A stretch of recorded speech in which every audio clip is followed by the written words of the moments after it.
Boa noite. Me ouvem Oi, todos? Pedro. Oi, Sofia, tudo bem? Bem-vinda. Tu- Tudo Pessoal, bem? Você me ouve bem? bem sim, tudo certo. Nós estamos com Maravilha. 12 participantes, começando aqui o nosso movimento. Já, como nós temos só o tempo da live do Instagram é bem limitado, fechado em exatamente uma hora, vamos já dar início. Eu quero, como de hábito, saudar, em primeiro lugar, a OAB, na pessoa do doutor Rafael Horn, por essa bela iniciativa de levar conhecimento, mesmo em tempos de pandemia, por meio das lives quase diárias no Instagram, que são iniciativa, na verdade, diretamente do professor Pedro Miranda de Oliveira, das comissões do OABSC, e também saúdo na pessoa do Dr. Douglas Dalmonte, presidente da Comissão de Processo Civil, a possibilidade por realizar essas lives temáticas do processo, com diversos convidados de bastante relevo e renome nacional, como é o caso da Sofia, com quem a gente vai falar hoje sobre o tema da produção antecipada de prova. A Sofia, para quem não conhece, acabou de defender a tese de doutorado dela na UERJ, sob orientação do professor Antônio de Passos Cabral, e a tese foi lançada recentemente, em março desse ano, na sua versão comercial, Participação em Processo Civil. O livro é, de fato, muito bom, eu já vi vários alunos meus presentes aqui, uma satisfação revê-los, infelizmente a vida me fez sair da faculdade em razão de uma mudança de cidade, mas é muito bom tê-los presentes aqui. E já, desde logo, deixo a recomendação para a leitura da tese e um pedido para um autógrafo da Sofia quando tivermos a oportunidade de nos encontrarmos pós-pandemia. Sofia, então já dando início ao nosso tema de discussão, a gente está aqui para falar hoje sobre talvez um assunto que merecesse muito mais atenção prática dos profissionais no dia a dia forense do que ele recebe, que é a ação, ou, enfim, vamos discutir aqui qual que é a natureza disso, mas o incidente, o procedimento de produção antecipada de prova, que viabiliza a produção probatória sem necessariamente que eu precise já ter uma demanda em curso. Foi um rito que teve uma grande mudança do velho para o novo código, onde ele tinha uma natureza cautelar anteriormente, que ele agora veio a perder, em especial pelo acréscimo dos incisos 2 e 3 do artigo 381. Então, Sofia, eu já te passo aqui a palavra para que você faça suas apresentações e nos dê uma visão inicial sobre o que é e qual que é a função desse procedimento. Maravilha, Pedro. Eu fico muito feliz de estar aqui nessa noite com vocês. Agradeço ao OAB Santa Catarina pelo convite. Eu fico especialmente honrada porque, como você sabe, enfim, a gente foi contemporâneo. Eu fiz faculdade em Florianópolis, na Universidade Federal de Santa Catarina, e o meu primeiro título, né, a minha primeira inscrição na Ordem dos Advogados foi na OAB Santa Catarina. E tive, inclusive, a oportunidade de desenvolver alguns projetos com o professor Pedro Miranda na OAB, na Comissão de Estudos do CPC, na época ainda que o código estava projetando, né? Era um CPC projetado. E, enfim, os rumos da vida me levaram a voltar para o Rio de Janeiro, mestrado, doutorado, e acabei ficando por aqui e, inclusive, transferindo a minha inscrição na OAB para a OAB Rio. Mas eu guardo com muito carinho esse vínculo que eu tive com a UAB Santa Catarina e com a Universidade Federal de Santa Catarina, e, enfim, com os grandes colegas e professores que eu tive quando, enfim, morava ainda em Floripa. Eu fico, enfim, muito feliz também pelo tema, pela escolha do tema. Eu acho que é de especial relevância, como você bem comentou, é um dos temas que a gente ainda não teve o salto que eu acho que o CPC permite que a gente dê com esse procedimento de produção antecipada de prova, porque ele é realmente muito revolucionário, na minha perspectiva, né? Ele permite uma reconfiguração de muitos institutos do processo, institutos tradicionais de jurisdição, de ação, e isso ainda não está sendo explorado, a meu ver, na medida em que poderia ser explorado.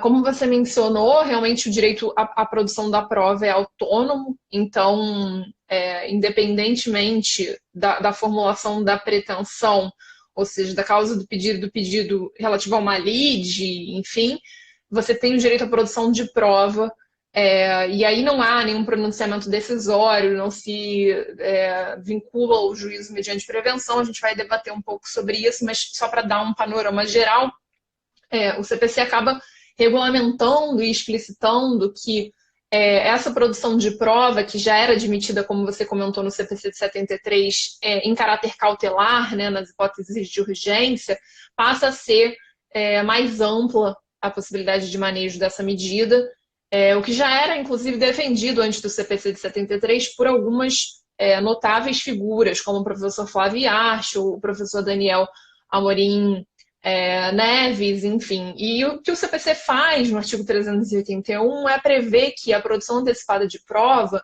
ela pode ser realizada sempre que houver urgência, então quando a prova for impossível ou difícil de ser realizada posteriormente, mas também indo além quando a prova puder viabilizar um acordo, né, a solução autocompositiva, enfim, a resolução dessa controvérsia que levaria as partes a litigarem numa demanda principal posteriormente, e que, nas hipóteses em que o resultado da prova possa, inclusive, evitar o ajuizamento de uma ação. Então, se a parte não tem total certeza das circunstâncias que levariam ela a pleitear em juízo, ela não tem certeza de efetivamente como aconteceu, por exemplo, um determinado acidente que geraria uma responsabilidade civil, a parte pode ir a juízo para produzir essa prova autonomamente, antecipadamente, e aí decidir se ela vai ou não ajuizar uma medida que tem outras implicações, né, outros custos e outros efeitos,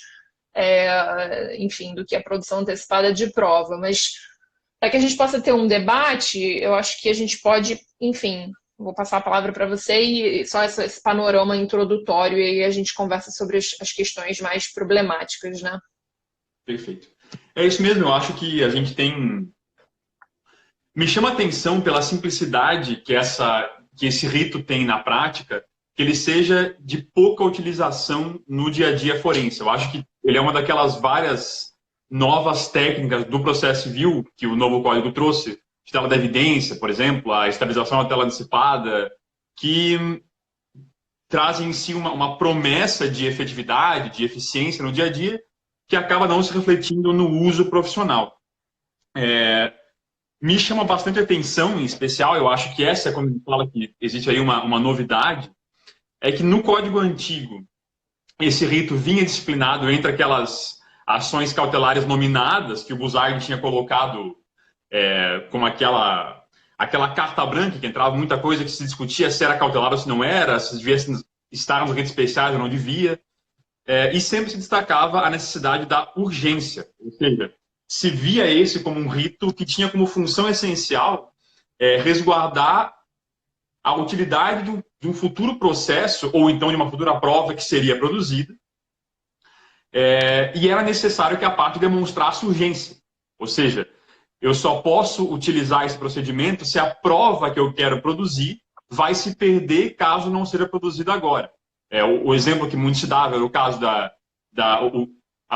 a pessoa que ia prestar o depoimento estava doente ou ia viajar e era indispensável que ela prestasse agora o depoimento. Então era necessário requisitar urgência. O Código Novo insere aí no 381 os incisos 2 e 3, que falam de casos que tanto ressaltam a autonomia desse procedimento, porque eles não estão mais vinculados necessariamente a uma ação que vai ser movida no futuro, e também retiram esse requisito da urgência. Diante disso, Sofia, só para fazer aqui uma questão inicial, qual te parece que é a natureza desse procedimento? Eu posso hoje dizer ainda que ele é cautelar só no caso do inciso 1, ele é de uma ação de jurisdição voluntária? Qual que é, na tua visão, a natureza jurídica desse procedimento? Pedro, eu acho que essa questão é uma questão muito relevante, porque eu acho que ela evidencia a dificuldade que a gente tem, em geral, de compreender jurisdição para além da composição da típica lide, né? Então, a gente pega uma robusta construção clássica em torno de natureza da ação e a natureza da pretensão, considerando a típica lide, né? A caiutice, uma pretensão exercida, uma pretensão resistida, se o sujeito pretende uma tutela de natureza declaratória, condenatória, se ele pretende acautelar o resultado de um provimento futuro. E eu acho que a produção antecipada de prova ela não é nada disso. A produção antecipada de prova ela é uma atividade jurisdicional, porque é exercida por órgãos judiciais, enfim, pelo juiz, e há contraditório, e há processo e procedimento, enfim, que na minha visão são inclusive de difícil diferenciação. E o fato de que o CPC institui esse procedimento de produção antecipada de prova e generaliza o cabimento para além da urgência, faz com que a gente tenha que revisitar a própria ideia de jurisdição, e nessa medida eu chamo a atenção para um aspecto relevante, que recentemente, por exemplo, foi defendida uma tese aqui na Universidade do Estado do Rio de Janeiro pelo Marcelo Barbie Gonçalves, que foi inclusive o meu contemporâneo no doutorado na UERJ, que resgata, por exemplo, a ideia de jurisdição como uma função também consultiva, e ele não chega a defender isso explicitamente, mas a ideia, por exemplo, da ação declaratória de fato, por que o judiciário não pode se debruçar sobre a ação declaratória de fato e por que o interesse do sujeito não pode se limitar à certificação fática. E acho que a resposta a isso tudo está no fato de que a gente ainda está atrelado à ideia de jurisdição como composição de lide, como a ideia de jurisdição tipicamente atrelada ao pensamento de Carnelucci, de, enfim, pretensão exercida, pretensão resistida, um conflito bilateral, posições que são antagônicas, e aí você precisa do judiciário para dizer se A ou B tem razão. E nada disso faz sentido na produção antecipada de prova, né? A produção antecipada de prova, o judiciário vai conduzir um processo, um procedimento, enfim, chame como queira, que vai ter como resultado unicamente a produção da prova. Então, eu acho que a gente não pode sequer dizer que é um procedimento de natureza cautelar. Talvez nos casos de urgência seja possível fazer essa afirmação, mas não nos demais incisos do 381. Enfim, acho que a ideia do processo, enfim, como composição de lide é muito revolucionada pela produção antecipada de prova. Não sei qual que é a sua posição, seria interessante também te ouvir. Vamos lá. Deixa eu só dar um oi aqui para o doutor Marcos Vinícius, diretor da ESA, que acabou de entrar aqui nos saúda com a sua presença, e mais uma série de colegas que eu estou vendo aí, o meu colega Bruno, da OAB também, da comissão. Enfim, é meio difícil ver o nome de todos aqui, mas estão todos devidamente saudados. Exatamente isso, eu acho que a gente tem no nosso imaginário, sempre que você pensa no processo civil, existe essa relação estranha do processo civil com o direito civil tradicional, aquela ação que cai o móvel contratício, buscando uma indenização, sempre a questão patrimonial, que vai ter uma sentença condenatória, que vai ter depois uma execução, e parece que isso que é processo civil de verdade e todo o resto é uma exceção, uma coisa... a gente considera esses procedimentos especiais como se eles fossem adaptação, pensa neles no que eles são diferentes do rito comum e não enquanto realmente ritos autônomos que são, que merecem ser objeto de estudo e que podem, inclusive, levar, como a Sofia bem colocou, a gente questionar até o nosso conceito de jurisdição. Tanto é que, assim, o rito aqui da produção antecipada de prova, ele é regulado em 3 dispositivos do Código, o 381, o 382 e o 383. E o 383, embora não tenha um teor muito complexo do ponto de vista processual, procedimentalmente ele soa muito estranho para o operador do direito, porque ele fala que, como acontecia com algumas cautelares antigas, os autos ficam, quando são físicos, né, por isso que hoje ele é pouco relevante, porque em geral é tudo eletrônico, mas quando os autos são físicos, eles ficam no cartório 1 mês, para quem quiser tirar cópia, e fim do prazo eles são entregues para a pessoa que pediu a prova.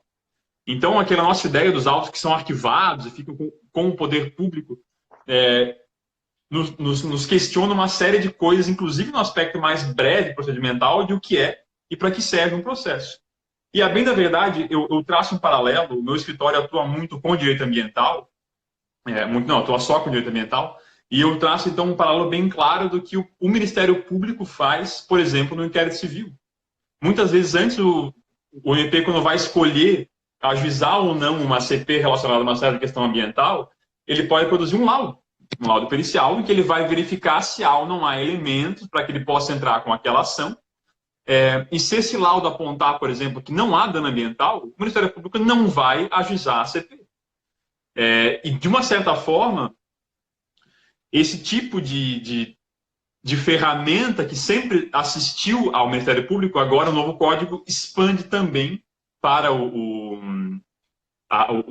particular que quer usar a jurisdição com um fim, não vou dizer consultivo, porque eu não estou entrando para que o juiz diga se eu tenho direito ou não, mas só para que eu produza uma prova para que eu faça um juízo pessoal meu de se vale ou não a pena entrar ou não com alguma certa ação, ou muitas vezes, como na hipótese do parágrafo 5º do artigo 381, simplesmente para que eu faça a prova sobre a existência de algum fato ou relação jurídica, sem que eu necessariamente precise indicar uma ação principal. E agora, então, só para já dar seguimento àqueles tópicos que a gente tinha pensado em debater, pelo nosso limite de tempo aqui, Sofia.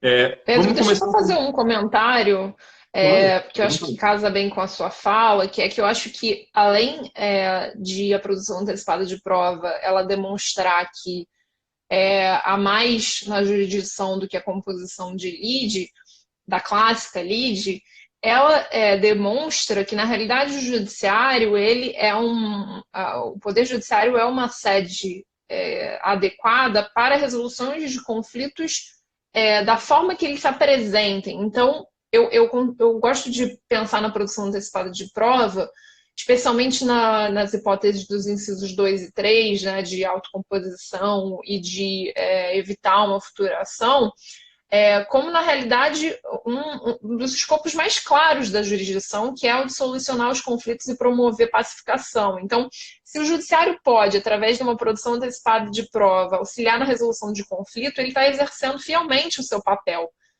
de pacificação, de solução de controvérsias. Então, mais um motivo que me leva a crer que a produção antecipada de prova ela está perfeitamente inserida numa atividade jurisdicional de um Estado democrático, enfim, que visa resolver seus conflitos com a participação dos cidadãos e permite que os cidadãos se empoderem nesse procedimento para, justamente como você falou, verificar se eles vão efetivamente ajuizar uma ação ou evitar essa ação ou fazer uma composição, evitando, inclusive, o próprio dispêndio de uma atividade jurisdicional posterior, muito mais custosa e enfim, conflituosa, né, como costuma acontecer. Mas, enfim, era só essa observação. Não, é isso mesmo. Eu acho que é um tipo de procedimento que demanda uma visão até um pouco mais arrojada da atuação do advogado, enquanto uma atuação muito mais estratégica, né? Porque o próprio advogado tem muitas vezes ligado a essa concepção de jurisdição o reflexo de a primeira coisa que eu faço é sempre entrar com uma ação, e muitas vezes se eu só fizer a produção da prova, eu resolvo a questão de um modo muito mais barato para o judiciário e mais sério para o meu cliente. O advogado muitas vezes fica com aquela sensação que ele não trabalhou se ele não entrar com uma ação, nem conseguir uma sentença de mérito condenatório.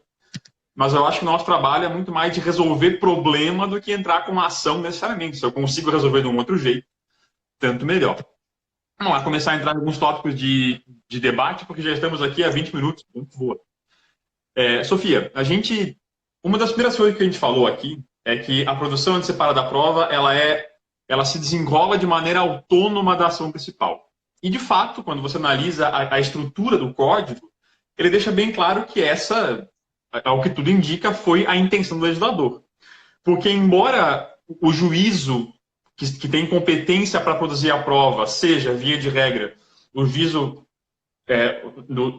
do local que a prova deva ser produzida e ela não previna a competência do juízo em que a ação vai ser proposta, ou seja, eu vou produzir a prova perante um juiz que não necessariamente vai ser o mesmo juiz que vai julgar a minha ação principal, eu tenho aqui destacado uma autonomia grande dessa discussão, desse procedimento. E aí eu quero levantar um primeiro tópico. Como é que funciona, nesse contexto, o exercício do contraditório? Aqui eu já linko, na verdade, dois assuntos bem distintos, né? Mas o código fala que o procedimento não admite defesa nem recurso, e, ao mesmo tempo, ele diz que os interessados vão ter que ser citados, notificados, para participar da produção da prova. Então, como uma primeira questão que eu quero que você se manifeste primeiro é o seguinte: como é que funciona isso? Como é que eu vou participar da produção de uma prova sem que o autor me indique qual que é a ação principal que ele vai mover? Não existe aí uma assimetria de informação, no sentido de que o autor pede para certificar um fato, sabendo porque ele vai ser utilizado, e o réu, às vezes, tem que apresentar uma defesa genérica, sem saber qual vai ser a finalidade desse fato que vai ser utilizado? E já nesse gancho, o que afinal, o código quer dizer quando ele fala que não se admite defesa nesse procedimento? Eu acho que essas questões são todas muito relevantes, Pedro, e elas estão muito interligadas, né? Eu acho que não dá para pensar a produção antecipada de prova completamente dissociada de uma situação da vida, uma situação real que seja conflituosa. E aí, isso faz com que, na minha percepção, o requerente, né, o sujeito que vai requerer a produção de prova, e mesmo o sujeito que vem ingressar depois e pede, por exemplo, a produção de uma prova de um fato conexo, enfim, eles tenham que, de alguma forma, fazer referência a um determinado conflito ou, enfim, a uma determinada finalidade para a produção daquela prova, porque isso vai justificar, a meu ver, inclusive, o interesse para fazer esse pedido. Então, o fato de ser um procedimento antecipado, um procedimento autônomo, não faz com que ele seja visto, a meu ver, completamente dissociado de uma situação do mundo real, da vida das pessoas. Então, isso fica claro, a meu ver, no próprio artigo 381, né, quando ele fala o sujeito vai poder fazer a prova quando ele for viabilizar a autocomposição ou solução do conflito, ou evitar o ajuizamento da ação. Então, eu acho que ele vai ter que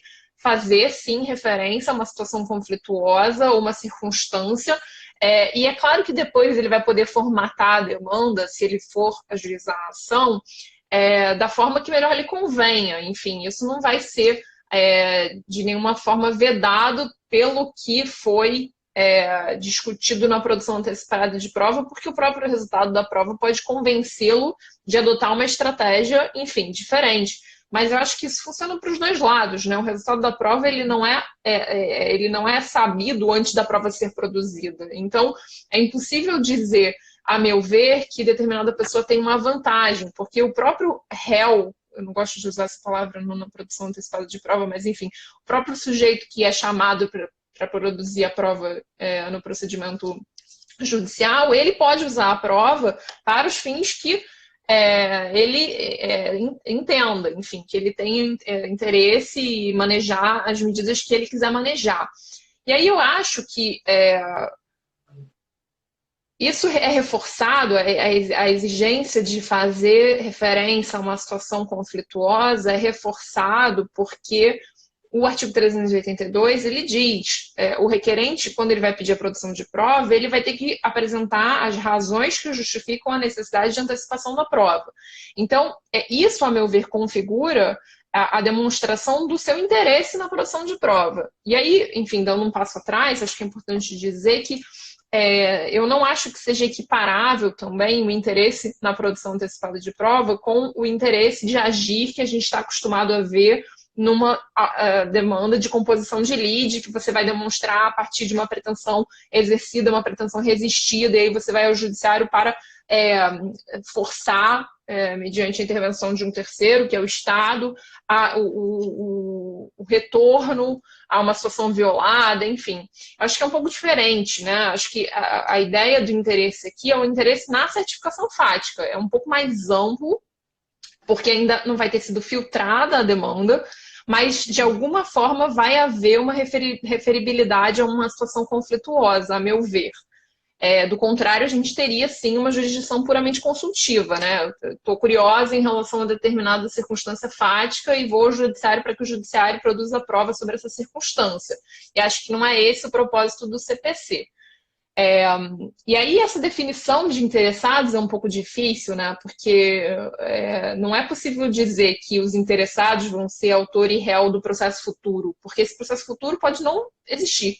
E seria um exercício até de futurologia, né? Imaginar quem vai ser autor e réu de um processo futuro, especialmente dos polos que eles vão compor, sendo que o próprio resultado da prova é que pode determinar isso, né? Então, a meu ver, a ideia de interessados aqui, ela é um pouco ampla e ela compreende todos os sujeitos que tenham alguma conexão com o fato a ser provado, que estejam se relacionando de alguma forma com o fato a ser provado.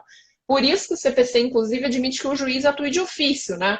O CPC admite que o juiz cite os interessados. Então, o juiz vai ver, o requerente postulou a produção antecipada de prova e pediu a citação de um determinado sujeito. E o juiz vê, bom, mas esse fato também faz referência a uma outra empresa. E o juiz pode ter essa iniciativa, ao contrário do que se afirma em relação ao processo destinado a resolver lide, né? Então, acho que é mais um elemento que comprova que é um procedimento de fato que não se encaixa nos institutos tradicionais do processo que a gente está acostumados a trabalhar. E eu acho que isso é muito facilitado, Pedro, pelo CPC, porque o CPC reconfigura institutos fundamentais do processo já, né? No artigo 17, quando ele fala de interesse e legitimidade para postular de uma forma ampla e não simplesmente para se defender, para contestar, né? Enfim, que era um termo que era utilizado anteriormente. O próprio artigo 238, quando ele fala que o ato de citação é o ato para integrar a relação processual, então permite essa fluidez na definição de quem são os interessados, sem que se possa afirmar que esse sujeito que é interessado vai ser réu de um processo futuro e, enfim, vai ter algum tipo de desvantagem na produção da prova, porque ele não consegue antecipar qual vai ser a demanda que vai ser ajuizada pelo autor e por aí vai.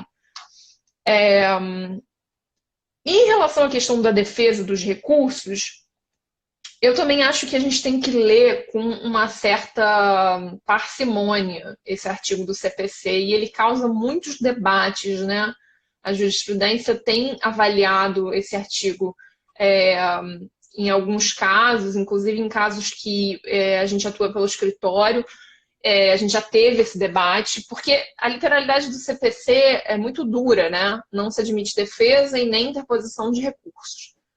Mas eu penso que, como todo processo judicial que está sujeito, cujo desenvolvimento está sujeito à verificação dos pressupostos processuais, é impossível fugir disso. Então, para citar um exemplo, se o sujeito ajuiza a produção antecipada de prova, sem fazer referência a uma situação conflituosa e sem justificar a necessidade da prova, conforme os incisos 381, a meu ver, pode ficar configurado que ele não tem interesse na produção de prova, que seria uma matéria de defesa a ser arguída pela parte que, enfim, foi incluída no procedimento, e eventual decisão sobre essa questão poderia, inclusive, gerar a interposição de recurso. Eu tive um exemplo no escritório que eu acho que ilustra bem essa circunstância, que era a seguinte: aconteceu um acidente bem complexo, que requeriria uma perícia de engenharia indireta muito custosa, em termos de perito e assistentes técnicos, enfim, há 20 anos. E esse acidente aconteceu há 20 anos, e a parte ajuizou em 2018 um procedimento de produção antecipada de prova, dizendo explicitamente, que ela pretendia produzir a prova para entender a causa do acidente, para ajuizar a ação de responsabilidade civil contra o causador do dano. Automaticamente, essa futura demanda a que ela fez referência, é possível ver que a demanda está prescrita. Assim, sob qualquer circunstância, sob qualquer teoria que se aplique de prescrição, qualquer prazo do Código Civil, qualquer interpretação jurisprudencial, não tem nenhuma discussão, está prescrito. E aí alegamos no escritório, ao autor falta interesse na produção antecipada de prova, porque não há utilidade nessa produção antecipada de prova, dado que esse conflito não vai ser solucionado por autocomposição, porque as partes já tentaram autocomposição, não conseguiram, porque a pretensão está prescrita, ela não vai ser ajuizada, ou se ajuizada vai ter um indeferimento liminar, uma improcedência liminar, desculpa, enfim.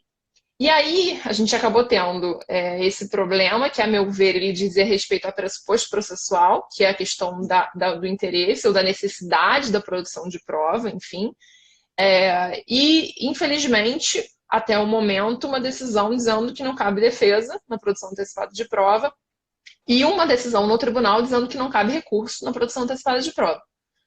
Então, ao final você tem na decisão duas decisões que se limitam a repetir o que está previsto no CPC sem pensar na existência de pressupostos processuais que demandam uma aferição para qualquer tipo de processo, enfim, e mais no dispêndio de atividade jurisdicional inútil, qualquer utilidade, e custos para as partes inúteis, enfim, qualquer utilidade. Então, eu não sei qual é a sua posição, mas eu tenho tido alguma dificuldade de entender na literalidade esse artigo quando ele fala na impossibilidade de defesa e recurso. Eu acho que isso merece temperamentos nas hipóteses em que haja, por exemplo, ausência de pressuposto processual. Enfim, acho que isso tem que ser analisado. Me parece que foi uma tentativa tão grande do legislador de se afastar das categorias tradicionais de autor e réu, que ele quis também se afastar da categoria de defesa, e falar que, olha, só existe aí um direito falando mais em direito de participação do interessado na produção da prova do que alguma coisa do tipo, mas para evitar o tipo de confusão que até a própria... Veio uma mensagem no chat aqui, acho que foi da Pétala Salomão, falando de um caso em que o autor não gostou do laudo e apelou da sentença que homologou aquele laudo, havendo uma confusão entre um procedimento que tem por intenção produzir a prova e o mérito da prova que foi produzida. Né? A gente enxerga isso muitas vezes porque várias ferramentas do código que demandam essa maturidade levam, às vezes, o advogado a estar em juízo sem estar falando do litígio. Um exemplo também, o negócio processual também é um caso que pode levar o advogado a ter que debater um assunto que não é o litígio. O 357, quando fala da audiência de saneamento, pode levar a essa questão. Então, me parece que o Código fez uma tentativa bastante rígida de demonstrar que não existe essa litigiosidade intrínseca no procedimento, mas acabou não sendo feliz, porque eu concordo contigo que também não se pode viabilizar e incentivar que as partes estejam no judiciário para produzir uma prova em que se diz bem claramente que ela se refere a uma ação que a gente sabe que não vai poder ser ajuizada, porque ela está prescrita, como no exemplo, e aí é bem evidente que o que vai acontecer ali vai ser uma perda de tempo, de fato. Então, nesse sentido, eu concordo contigo. Eu acho que a leitura do dispositivo que fala que não pode haver defesa deve ser bem temperada, se não por nenhum outro argumento, embora seja complicado falar sempre um argumento meio porca real aqui, mas deve ser lido até de acordo com a garantia fundamental de ampla defesa, contraditória da Constituição, e uma leitura constitucional ao dispositivo deve levar, quando ele fala que não se admite defesa, deve levar a leitura de que se admite a participação e a averiguação de pressupostos processuais básicos para que não se desperdice o tempo de ninguém nesse incidente. Me parece, eu acho que dentro dessa linha em relação a apresentar defesa na produção antecipada, na minha visão, uma das principais vantagens que esse procedimento traz para quem pode se manifestar aqui dentro é que ele traz um bom argumento para acabar com aquele dogma de que o destinatário da prova é o juiz. E ponto. Embora essa seja uma frase muito comum, muito repetida nos tribunais, talvez não tanto na hipótese do inciso 1, que ainda lembra muito aquela antiga cautelar de produção antecipada, mas com certeza, na questão da prova que é produzida apenas para se averiguar a viabilidade de autocomposição ou para justificar se eu vou ajuizar ou não uma ação, parece que é absolutamente fora de debate que, nesses casos, o interesse na produção da prova ele é da parte. Me mostra que não necessariamente a prova é voltada de maneira única e exclusiva ao convencimento do juiz, e que aquele dogma, eu sempre falo nas minhas aulas de processo civil para os alunos buscarem, entre aspas, no Google, a expressão o juiz é o destinatário da prova, e vão encontrar precedentes a todo sentido, porque é uma coisa quase pacífica nos tribunais, mas que, na minha opinião, a criação desse procedimento mostra muito esse valor estratégico que a prova tem para as partes. Inclusive, quando a gente fala em parte aqui, a gente faz a menção a autor e réu, eu fiz essa menção antes, a gente tem quase esse hábito enraizado de pensar processo autor e réu, mas, de fato, o código fala não em autor nem em réu, porque não é esse o caso, mas em pessoas interessadas na produção da prova. Sofia, aqui eu vou fazer uma remissão até à tua tese. Acho que eu falei até no início aqui, para quem não viu, a Sofia publicou no começo do ano a tese dela pela JustPodium. Embora não seja sobre o tema da live, ela faz uma menção que eu achei bastante interessante, que eu vou usar para fazer o gancho para o nosso próximo assunto, que é a ideia de citação dos interessados. A Sofia fala no trabalho dela que essa lógica de que o juiz deve citar os interessados na produção da prova, ela pode valer não só para a produção antecipada da prova, mas na hora que eu tenho essa autonomia da prova enquanto uma certificação de um fato, e o modo como eu penso em relação a uma demanda que vai ser movida, eu posso, inclusive, notificar interessado na produção de uma prova de um processo que está rolando. Não necessariamente na produção antecipada, mas durante uma fase instrutória, eu tenho, por exemplo, uma audiência que vai verificar a ocorrência de um fato do qual pode um dano ter sido causado a mais pessoas, eu posso ter uma possibilidade de citação de interessados, não para participar daquele processo, mas para participar da produção daquela prova. Porque o código ele não vincula, embora o código não defina interessados, a gente pode ter essa concepção de que os interessados na produção de uma certa prova não são só as pessoas que seriam o autor e réu da demanda indicada na petição inicial, até porque, como a Sofia bem falou, eu não consigo, pelo menos se todos estão de boa fé ali dentro, eu não tenho como produzir uma prova já sabendo qual vai ser o resultado da produção dela, tendo certeza que ela vai dizer A ou vai dizer B. Então, Sofia, eu acho que você está absolutamente habilitada a falar sobre esse tema, que foi o tema da tua tese, relacionando com a questão da participação. O que o código quer dizer quando ele fala nos interessados da produção de prova? Como é que a gente vai descobrir quem são os interessados? São só aqueles que o autor indica na inicial? O juiz pode agir de ofício para intimar interessados? Na tua visão, como é que funciona essa discussão? Maravilha, Pedro. Obrigada. Enfim, obrigada pelas referências à tese. Realmente, na tese, eu busquei rever algumas noções consolidadas sobre participação que me pareciam não fazer sentido em determinados processos e procedimentos, dentre eles a produção antecipada de prova. Então, a própria ideia, de como a gente vem falando, de lead, de autor, de réu e de sucumbência, enfim, tudo isso que a gente está conversando, nada disso faz sentido na produção antecipada de prova, que ainda assim é um procedimento, um processo judicial que exige participação. Eu acho que uma coisa que a gente precisa assentar, uma premissa, é que, havendo processo, há participação, há contraditório, enfim, acho que depois da Constituição de 88 é impossível dizer que há processo sem participação. E isso faz com que a gente tenha que tentar entender a participação na produção antecipada de prova num novo paradigma e não recorrendo aos paradigmas anteriores, inclusive de contraditório como contraposição de teses, enfim, acho que tudo isso já está muito superado, né? E aí eu acho que a ideia de interessados são, a meu ver, todos os sujeitos que tenham relação com o fato a ser provado. Eu acho que é o professor Flávio Yarchel que já dizia uma conexão fática, né? Uma conexão entre os fatos a serem provados. E acho que, como você mencionou, o CPC ele faz essa reconfiguração quando ele não apenas chama os sujeitos como interessados e não como autor e réu, mas quando ele, no artigo da citação, que é o ato de comunicação mais importante do processo, ele deixa de usar a redação do CPC de 73, que dizia a citação vai ser o ato para o sujeito se defender ou contestar.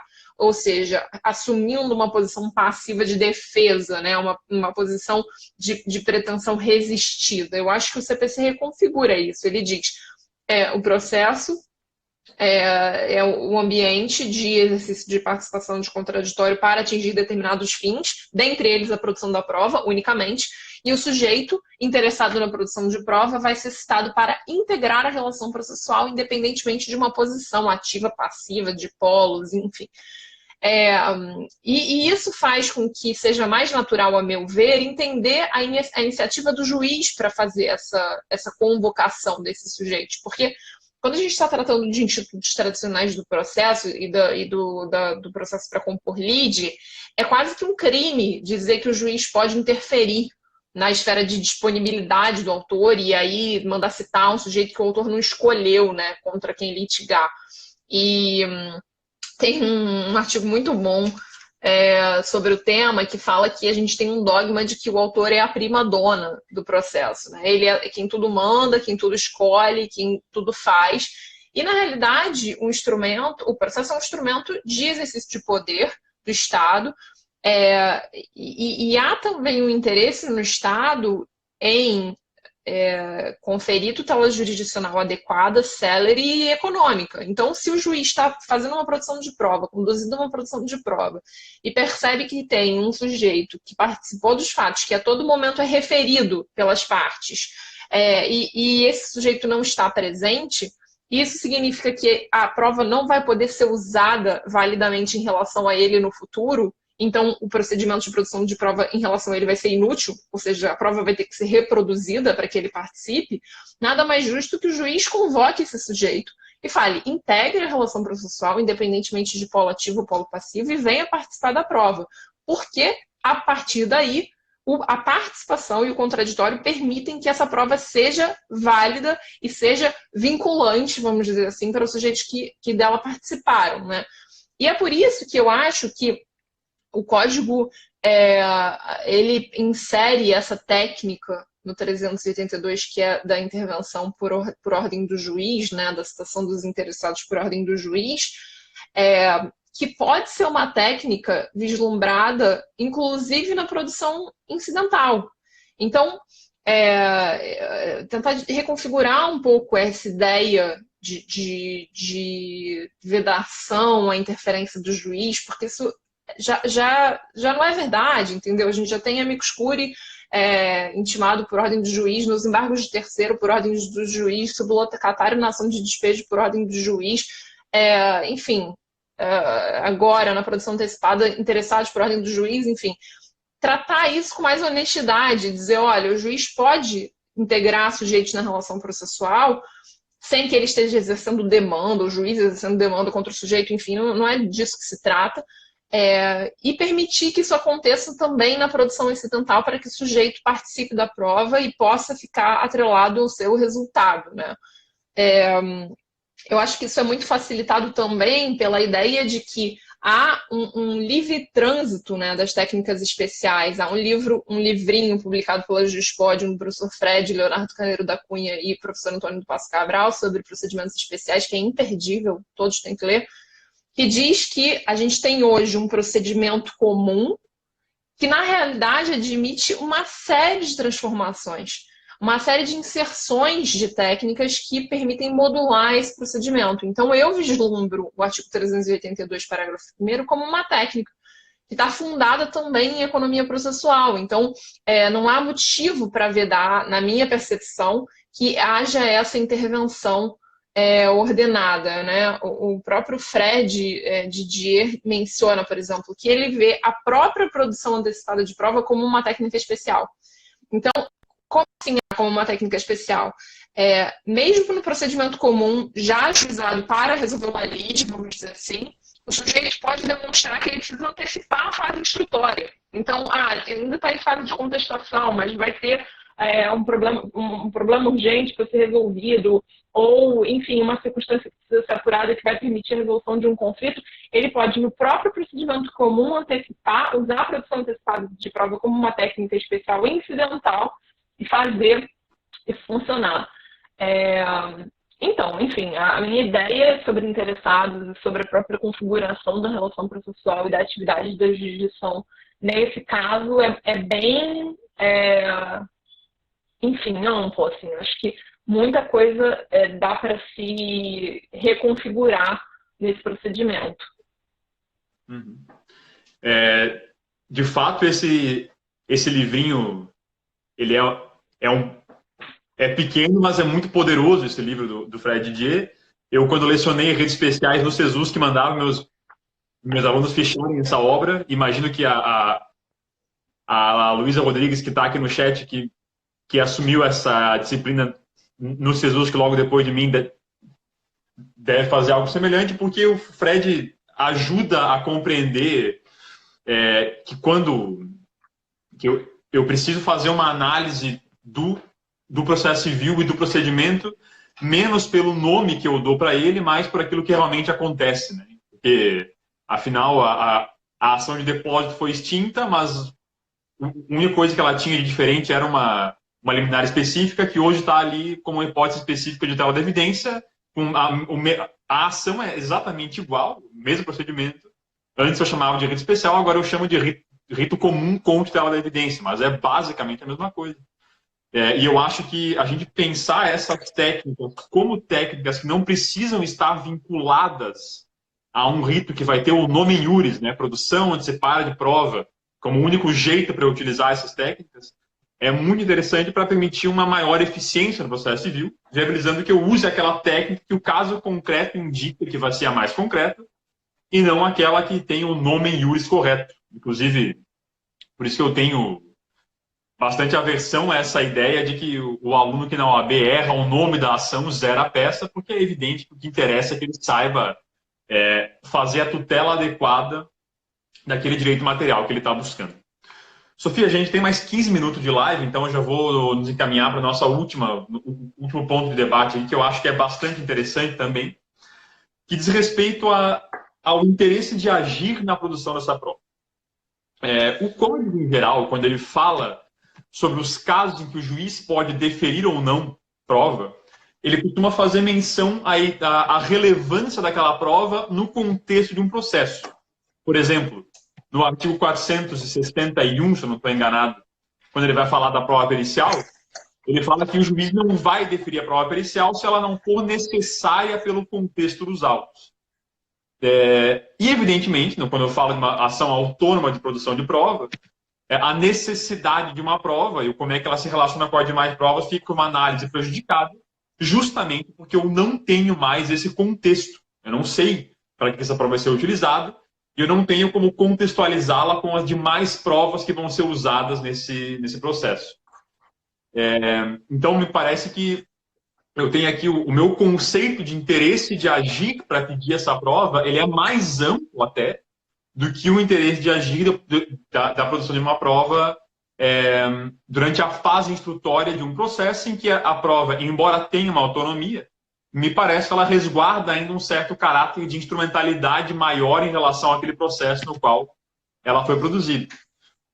Então, gostaria de falar que você falasse um pouco sobre isso, e também que já relacionasse com outro ponto que a gente tinha feito uma discussão prévia, que é a seguinte: dentro dessa ideia de eficiência e economia, compõe o interesse de agir da produção antecipada eu demonstrar que eu não posso produzir essa prova extrajudicialmente?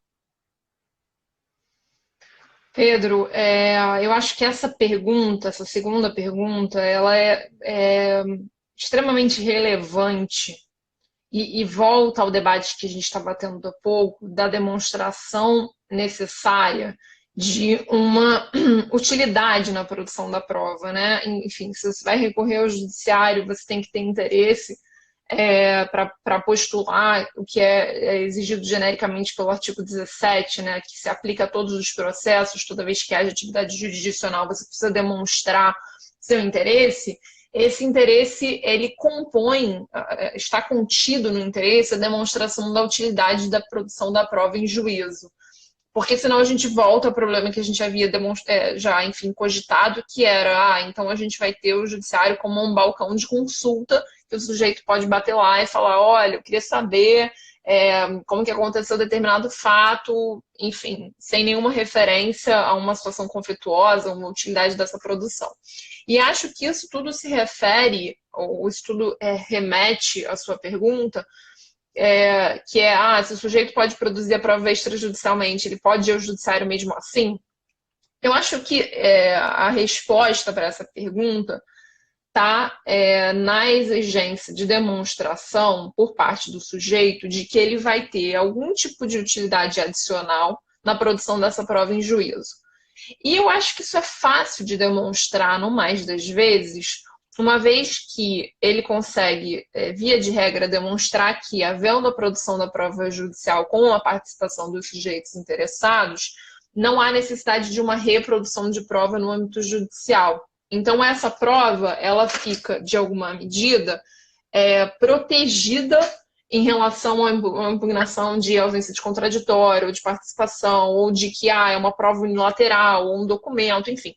Via de regra, na prova documental, isso é menos problemático porque o documento, normalmente, ele é produzido e as partes controvertem sobre ele depois dessa produção, né? Enfim, mas pensando numa prova testemunhal, pensando numa perícia, normalmente, a meu ver, o sujeito vai conseguir demonstrar que o fato desse procedimento tramitar sob condução de um juiz com as garantias de participação já faz com que se justifique o trâmite do processo judicial. Eu acho que isso eu gosto de usar um exemplo que inclusive está baseado na tese da professora Thaís Pascoal, que defendeu na UFPR, enfim, um trabalho muito relevante sobre coletivização da prova, que é o exemplo do inquérito civil, que inclusive você comentou no começo da live, né? O Ministério Público normalmente usa o inquérito civil, que não é muito diferente de uma produção antecipada de prova, porque ele vai lá, faz a perícia antes de entrar eventualmente com uma ação, vê há o dano ambiental ou não há uma prática ilícita, não há, e aí logo depois ele ajuiza a ação com base nos fatos que ele extraiu nesse inquérito civil. E acho que o inquérito civil é um bom exemplo, porque, via de regra, quando o Ministério Público ajuiza a ACP com base no inquérito civil, toda a prova que foi produzida no inquérito civil é reproduzida em juízo. Porque, normalmente, não se assegura aos interessados o mesmo nível de participação e de contraditório e de transparência que se asseguraria num processo judicial. Então, o que a Thaís defende, e que eu concordo 100% e venho utilizado isso como exemplo referendado isso, é que a produção antecipada de prova, ela faz com que o próprio inquérito civil perca utilidade. Porque, embora o MP tenha poder de investigação e vai expedir ofício, vai produzir laudo através dos seus próprios servidores, enfim, tudo isso pode ser questionado depois numa ação civil pública e vai impor uma reprodução da prova.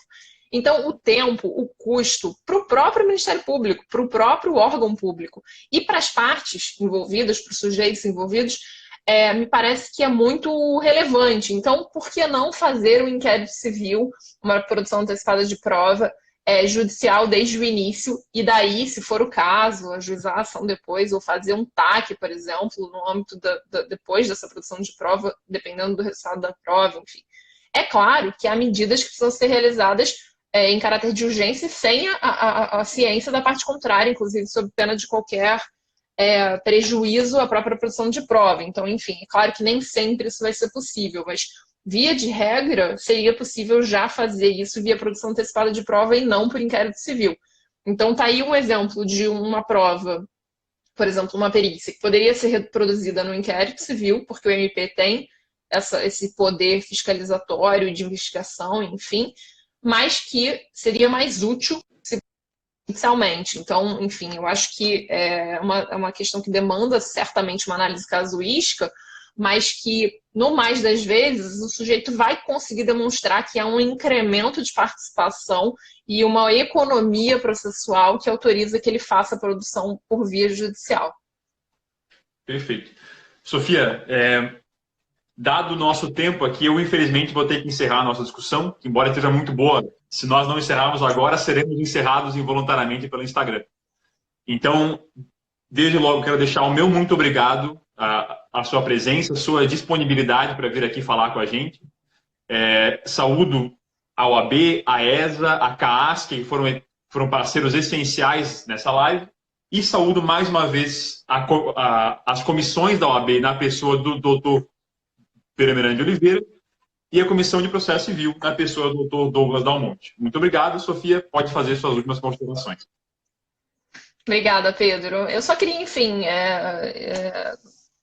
novamente reforçar a minha satisfação de estar com você aqui, especialmente por ser OAB de Santa Catarina. Eu vi aqui que tem vários colegas da época da UFSC que entraram e comentaram, enfim, mesmo à distância e mesmo no meio de uma pandemia, a gente consegue ver os amigos e ver as pessoas com quem a gente criou laços, então isso para mim é muito valioso. Eu que agradeço e fico muito feliz pelo convite, acho que essa interação é muito positiva, enfim, foi um grande prazer. Isso aí. Muito obrigado a todos, um abraço e uma boa noite. Obrigada.